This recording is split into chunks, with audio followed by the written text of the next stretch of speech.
Janë disa lloj drama që të bëjnë përshtypje, siç është ajo për cilën do flasim sot, marrëdhënia mes motrash. Akoma nuk besohet që unë akoma nuk flas me motrën. Martesa e motrës edhe bashkëshorti i motrës mund të jetë shkak i ndarjes. Por saj edhe dhe llafe, unë jam e përdal, unë kam qenë e fejuar. Po si mundet një burr ose një lidhje të shkëpus marrëdhënie në këtë formë me motrën, me gjakun tënd? Përmendi një element rëndësishëm që motra ka shfaqur dëshnja xhelozia ndaj saj. Nuk të kesh gjë trauma nga motrat. I vogli nga i madhi e ka. Sot që mami nuk është më ndjej që mami ishte ai fili yni fort që ne na mbante të lidhura. Pse nuk e merr në telefon? Pse si bën një telefon?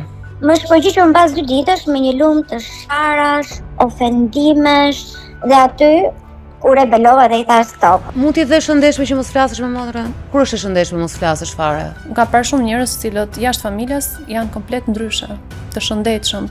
Nëse unë e puth motrën time,